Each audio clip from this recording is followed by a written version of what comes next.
I will literally tell the customer, is there someplace I could sit and can you bring me a glass of water? And they will usually put me down on the couch or in the living room. I will grab my glass of water and I will build out the estimate right in front of them. Yep. It might take me 10 minutes, might take me 30. It's taken me up to an hour before. But I'm sitting here, I'm also breaking down that sales wall. We're bantering, I'm asking them questions. And I'm not Anatoly, the guy trying to sell anything anymore. I'm Anatoly, the home service pro, who's also almost like your friend at this point. Do you get tense or scared when you're talking to clients with big jobs? Do you just get nervous and unsure? When you look at that quote at the bottom when you're preparing it and you see the big number, do you think there's no way they're going to approve this?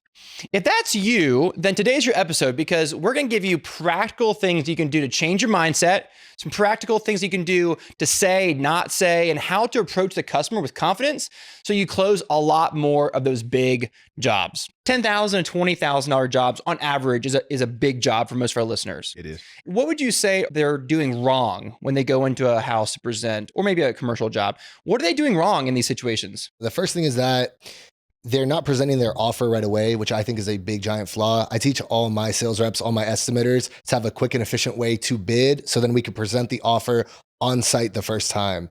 And when we track things like speed to close, we really want to put emphasis on that. How fast can we close it? How efficient can we be? Using a platform like Jobber, where you're able to preset all your line items, you're able to quickly take measurements and calculate them, then present to the customer on site instead of waiting 2, 3, 4, 5 days to get it back. A lot of times my competitors, they're taking a few days to get back to the client. So if I'm able to come in with a quick estimate and ask for the sale right there, your chance of closing skyrockets. And I think that's what a lot of people are missing out on.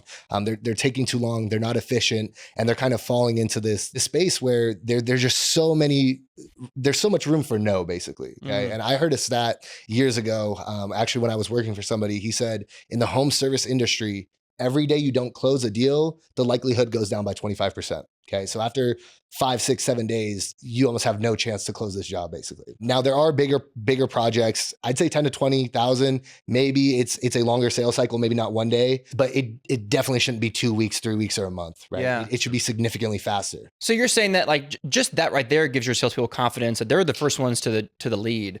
I hate to say it, but I feel like there's a laziness in our world in general of like getting to the client fast enough and they're ready. And I think that if we take that seriously, then they'll take us seriously. I think that the laziness, and to agree with you, the laziness is, and what I find a lot of clients from coast to coast, doesn't matter, is that they're going to take a long time doing the estimate. It takes 24 hours. It doesn't take 24 hours to do an estimate. That's so true. Right? Like when you sit down and do it, it might take you an hour or two. It's just the laziness of not wanting to complete it the same day.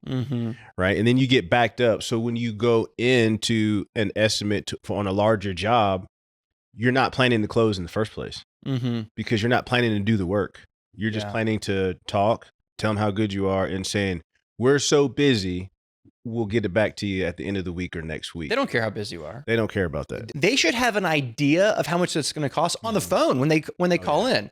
I want to get my bathroom redone. Do you know how much that costs? Yeah, 100%. You need to pre-qualify your customer, and your sales process starts way before you ever get to the door. Your sales process starts from the first time they interact with your company. Then when they become a lead, it comes from the first time they contact your company to actually set it. When we get a lead at my original company, we have an admin who actually calls the customer right away. That's her job. She calls them as fast as she possibly can, and she qualifies them. Hey, what's your budget? When do you want to start? What's your timeline? All these qualifying questions, so that when a sales rep actually goes to an inspection, the probability that we close it is high. So we're not wasting gas. We're not wasting time. Okay. And when we get there, you're not just coming in and presenting a number. You're nurturing, you're educating, you are following the 7 stages of the sales cycle. Go search it up, print it out. I have it in my office. You guys should all have it in your office. You guys are qualifying your prospect, you're nurturing, you're educating, and then you are presenting your offer and overcoming objections. This is a cycle that you need to train yourself on. And sales is a skill. It's a literal skill. It's something that you can do, you can practice, and you could get better at. Okay, I love that. We're going to unpack that some more. And then Kevin, I know you got some good ways to overcome objections. I've told my technicians a lot that there's 3 buyers. The first buyer, they're going to buy no matter what. They love you. Then there's some people who are never going to buy no matter what. But then there's people in the middle that can be persuaded. And that's who we're talking about. We're not talking about the bottom 20% that's never going to buy no matter what. We're talking about the people who are on the fence. They really are considering another company. It really is like pressing their budget, but they might still be able to. That's who we're after. What do you say? In that situation, barring that everything's good going into it. Yeah. Right. You really don't assume what they're talking about and what they even mean. Right. It doesn't matter what they give, whether they want to talk to their spouse, whether they want to think about it. You need to whip that question out real fast. What exactly do you mean by that? Mm-hmm. Especially and you're in a high ticket situation, $10,000, $20,000 and above. It's too expensive or whatever it is. What do you mean by that? If it's too expensive, do you mean the price? Do you mean the deposit? Or do you mean something totally different? So if we're talking about, they say, well, the overall investment's too much. We never negotiate the price. Yeah. The price is the price. Yeah.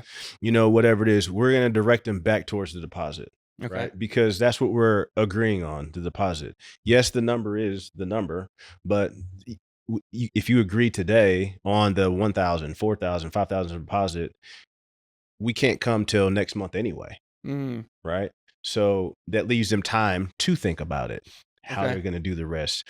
If they're talking about the deposit and they have a hard time paying the deposit, they want the job, the price is fine, they're having a hard time making the deposit, the commitment, you can structure it differently. If you can do 25% today before I get here, the day before, you can do another 25%. Usually that works for people. Do you only sit down with husband and wife, or are you willing to sit down with one of them? Like some companies will say, never ever do a sales presentation for anyone if the husband and wife aren't both there, because it's the kiss of death. Is that your strategy too? For me, it depends on who's actually the decision maker here. Look, I have a great client. Her name's Sarah. Shout out Sarah. I met her and her husband, but her husband said, Sarah, this is Sarah's project. At that point, I'm filling, his name's Mike. I fill Mike in, but Sarah is making all the decisions at this point. Great. I'm going to go through Sarah. If I go to an estimate and they tell me like, oh, I'm going to have to speak to my spouse about this, I will make sure that I have a meeting with them either in person or via Google Meets, right? And I will say high ticket, something like 10, 20,000 to me, I'm in construction, I'm in California. 10, 20 is like a mid-tier ticket, right? We're talking like something probably like 30 to 50,000, like a more upscale bathroom model. Maybe they're doing a kitchen, something like that. I will present my offer there, and then I will schedule a second meeting to review my estimate line item by line item on a Google Meet or in person once again with both parties there, and then asking to close there. We were talking about this offline as well. A lot of these bigger jobs, you're not going to be able to close on the first time. And that's okay, but you have to track these things, okay? And I didn't really mention tracking, but guys, you guys should be tracking your speed to close. You need to be tracking your close rate and all these things so that you can actually have data to become better. Guys, this is great. I love this conversation. I want to pause for a minute and talk about Jobber.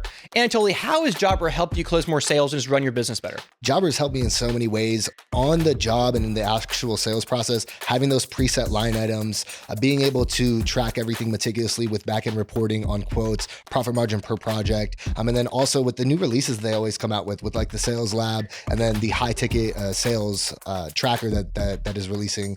These are all such great features, and Jobber keeps improving and updating. I've been a user for over 7 years now, and it just keeps evolving with me. Yeah. I love all the financing options that Jobber has for like big ticket sales. People can finance their quote through financing, and we've got a lot of sales from that. So I love that too. If you're not using Jobber, you need to. Go to jobber.com/podcast deal. Get the exclusive discount and start increasing your sales today with Jobber. Kevin, I feel like a lot of our listeners focus on like the job itself. 100%. And not on the client and what they actually want or the outcome. Can you explain that? Yeah. So I teach really selling the outcome for sure, because when a customer calls you, they're calling you as the pro to come in to do the work. Not necessarily talk about every fine detail about doing certain things. And what I mean by that is that's what the check to you is for as a pro, right? To take care of all the behind the scenes stuff. They want to know that they can drink a cup of coffee while their hard-earned money's at work. Yeah. Right. And so when you're selling the other things, it gets confusing to some people. And for example, it's just like, imagine like buying a plane ticket online. And then when you go online to buy a plane ticket, before you can even see the price, it says this price includes the salary for the pilot, the co-pilot, the luggage people, the stewardess, and the fuel and the taxi and all this stuff. Well, immediately that's confusing, but it also sounds expensive. Right? The dream would be that the only reason they logged on to buy a plane ticket is because they didn't want to take the 14-hour drive. Yeah. Right? And they just want to get there in 2 hours. The sale there is to sell the flight, not the details. Yeah. Because that's what they called you for. Yeah. But our listeners, home service business owners tend to be very technically gifted. They're really good at swinging the hammer. They're really good at fixing stuff and building stuff. And so it's hard for them to get away from like viewing the job from their lens instead of viewing it from the prospect's lens, which is a very different perspective. Yeah, most definitely. Put only the information that you need. You will talk your way out of a sale more often than you will win a sale. 100%. Okay. Yeah. You will literally, and I used to work in solar sales when I was 18, and the manager was like, the guy who sells the least solar is the guy who knows everything about solar. So he's trying to explain to the customer how the sun hits it and how it goes through this change and how it gets stored. Yeah. The guy who sells the most solar is the guy who's like, solar panels savings. Okay. Now there is a healthy medium. I personally do not do single line item estimates where it's like everything is listed out and it's one price. I break it down into line items. Why? Because if I do have to negotiate on price, I'm able to negotiate a line item versus the total price. Okay. You understand? So I'm like, hey, I charge $2,000 for this dumpster rental. I know the dumpster is going to cost me, let's say $1,200. Okay. So I know that I have a little bit of wiggle room in this dumpster if I wanted to. I'm like, all right, guys, you know what? For you, I'm going to take off $300 off this dumpster. I'll eat the cost of that. And then everyone's happy, right? And then we're negotiating off these little line items. I know there's contractors or service providers who do like the single line item, but for me, it's just not what works. And what we say up here is not end all be all. What you really have to do is you have to take all the information and you need to go test it out yourself, right? Try it out, get a coach, take some lessons, read a book, and then find your own flow, your own 100%. Script, and your own routine with it, right? What about knowing your pricing helps with your confidence? Because I feel like if you go into a big job, and a lot of our listeners, let's be real, they don't really know why they charge what they charge. They just kind of charge. Right. And so then when someone questions their price, why is it so expensive? Or can you give me an itemized breakdown? They kind of freeze. They freeze. Yeah. But if you actually know what it costs you to run a job, if you actually know what your overheads are and what your fixed costs are, then you can be confident. Hey, no, like this is what we charge because of X, Y, and Z. It just builds confidence. That is one of the most frustrating things in our industry is that we're thinking about ourselves in a deal. And that is a part of the equation. But we both have to be happy in the transaction. The customer has to be happy. The contractor has to be happy for two reasons. I mean, the customer has to be happy because they want to get what they want, and we got to be happy that we're getting what we want so we can do a good job. And if we don't know exactly why we charge something, when we get challenged, I don't care what emotion comes out, you get nervous and embarrassed, or you feel shocked. Like, how dare you ask me? And it's like, if you're coming from a place of confidence because you know what it costs you, and you know if you give a discount, you're really taking from yourself. Like you can't continue business like that. You're confidently, before you even get out of the truck, if somebody asks you, hey man, can you give me a $500 break right here? The answer is no. Not mean or rudely, but I know I can't do that. Yeah. And so when you come with a confident no is way better than the flimsy one. Every now and then my technicians will call me and they know what I'm going to say. They know this guy's unique. This client is asking for X, Y, and Z. And I always tell them, dude, you had a chance to say no. But now, as soon as you hesitated just a half second, you open the door. Now I'm going to say no. They're going to be disappointed. It's so much easier if you just say no. Now, if you want to change the scope of the job some and say, well, we can take a little bit off the price if we do it during our slow season, or if we do it when X, Y, and change the scope.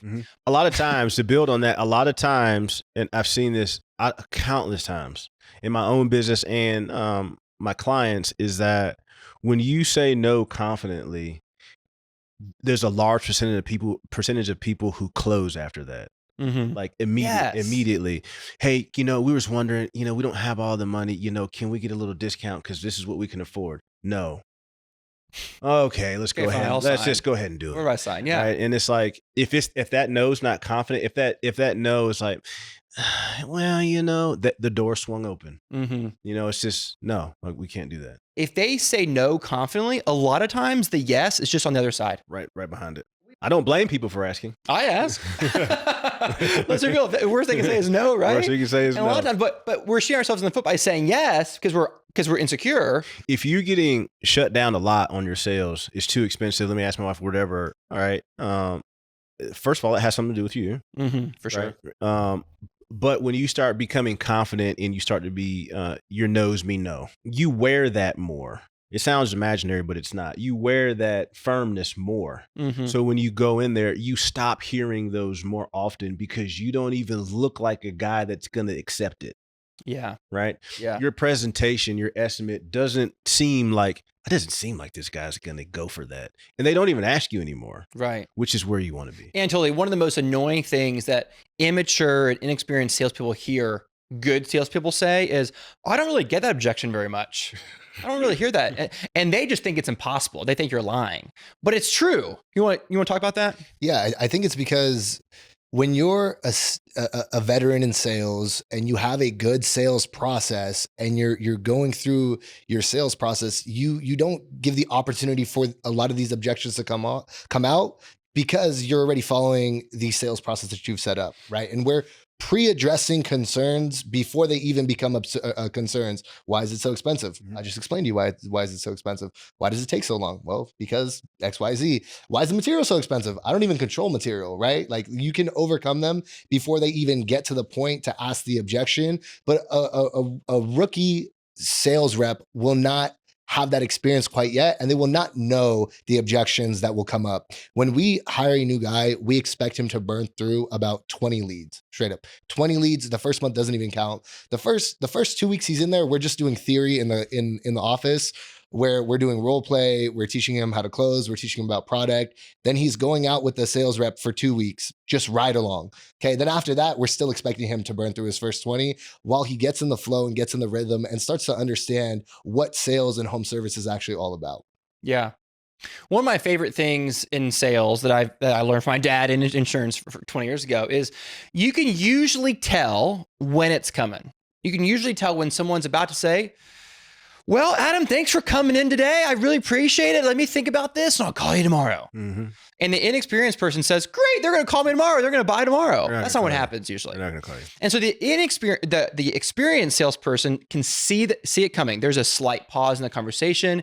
You can tell that you've answered pretty much all their questions, that it's decision time. Mm-hmm.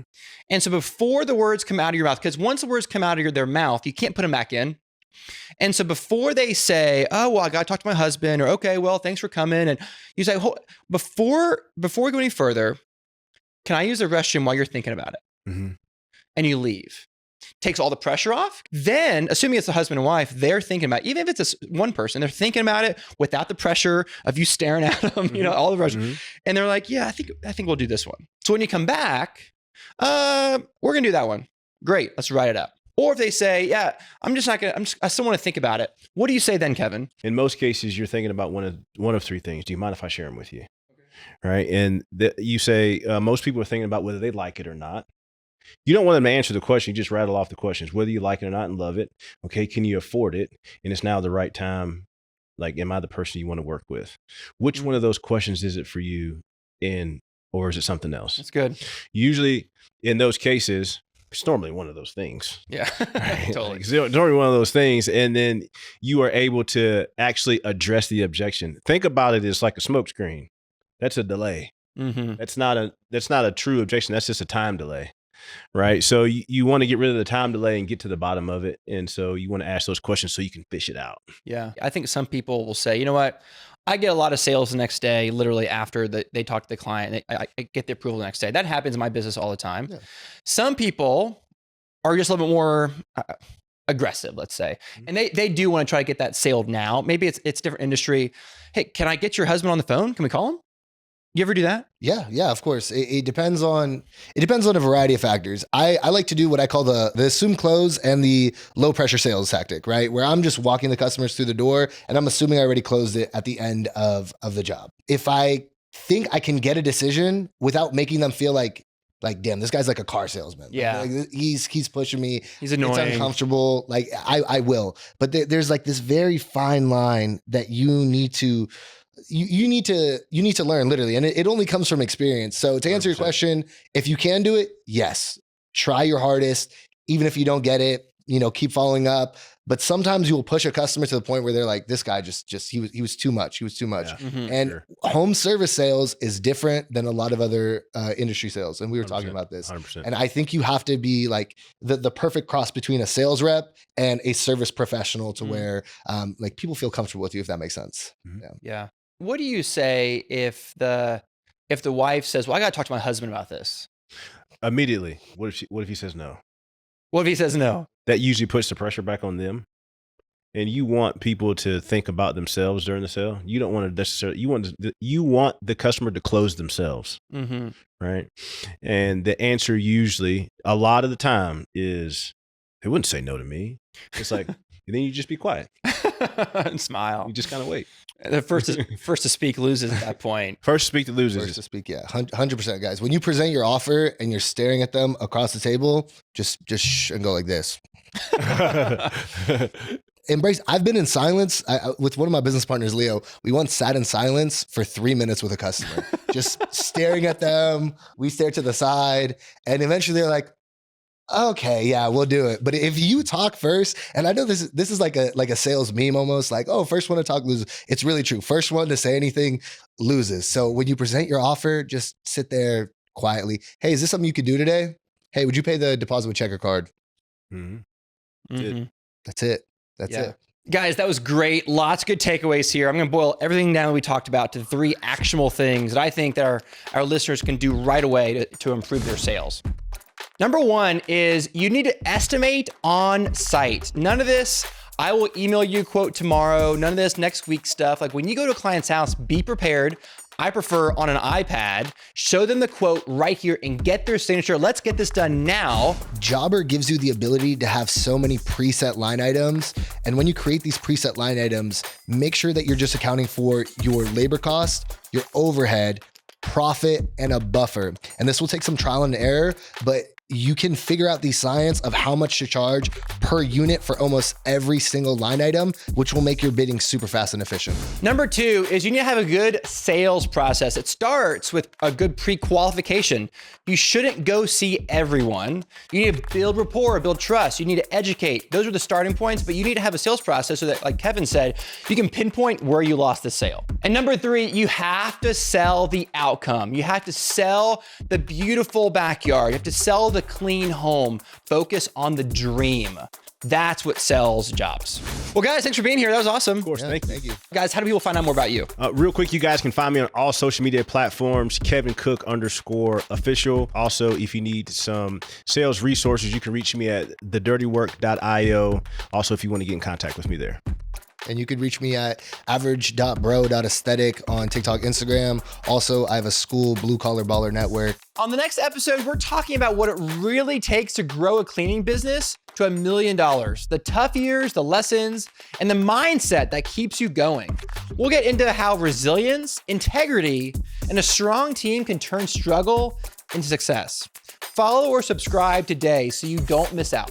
And thank you for listening. I hope that you heard something today that will make your business better, your sales better, and you'll close more sales. I'm your host, Adam Sylvester. You can find me at adamsylvester.com. Your team and your clients and your family deserve your very best, so go give it to them.